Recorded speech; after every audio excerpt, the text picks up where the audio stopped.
Sa tuyo lang giingon mga bay, zero remittance, pangamong man ni sa ekonomiya bay, inilang gihimo. Pero sige lang, ilahasa na. Happy birthday din no, ni Digong, ang atong former president. Mauni akong igasa nimo, Mr. President Digong Duterte. Dili lang kay nimo, no? Dili lang kay ni Digong ni, kung dili sa tibuok Pilipinas mga bay.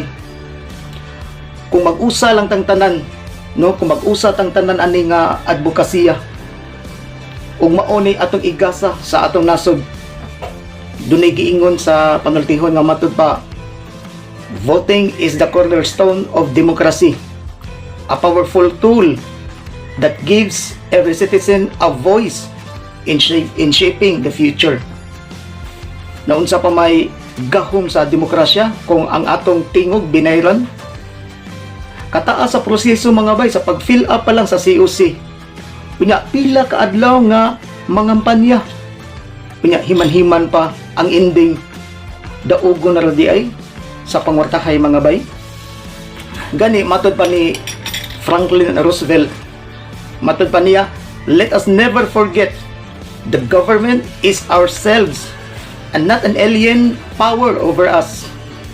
The ultimate rulers of our democracy are not a president and senators and congressmen and government officials, but the voters of this country. Matod pa ni Franklin Roosevelt. Ako lang ipawihibaw kung inkaso, no? Kung inkaso kinsa man gani ang leader, no, sa kaning mga vote buying. Please lang, please. Ayaw lang taon ko ninyo i-apil-apil sa listahan. Kay para nako ang vote buying usa ka pagpangyatak o pagbinaboy sa pinili ay. Dili ang kwarta mao'y nakapademonyo nato mga bay, kundi kining mga tao nga naog og kwarta. Dili tanan sayop, no, nga ipasangil ang tanan sa ubang opisyal nga mga kawatan. Ang kausaban magsugod nato mismo mga bay. Way kalambuan nga mahitabo kung kita mismo gihimong bayaran ang atong katungod. Kini may usa sinungdan nga nganong nawala ang kasagrado sa eleksyon. Kini maoy usa sa hinungdan nganong murag wa nay bili ang eleksyon. Kini maoy usa sa hinungdan nganong daghang mga ubang opisyal nga migrabe ang pagpangawkaw tungod kay kita mismo utro ta nga kuwang og respeto sa atong katungod mga bay. I hope nga magmata na ta mga bay, no? I hope nga magmata na ta, makaamgo ta nga ang problema usahay naa nato ug ang solusyon naa ra sa nato.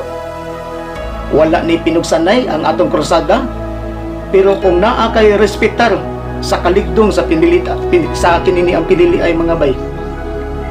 Let's do this mga bay.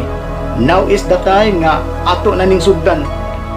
Tinuod kwartahan ang ubang mga opisyal nga tulisan sa buhis, pero kini maoy magsilbing usa ka dakong tamparos nga ang mga uyamot pa maoy magsugod sa kausapan para sa kalambuan. Please God, hear us and help us. Have mercy on us. Nga hikapon unta nimo ang kasing-kasing sa katawhan nga mag-usami sa pagtambayayong sa pagsulbad aning problema sa among nasod. Ug ang mga sad-an na lang unta maoy mo angko na lang unta. Total pila pud mo katuig nga nagpahayahay sa inyong pagpangyatak, samtang kaming mga kabus padayon nga nalangsang ug nagkamang sa kawadon.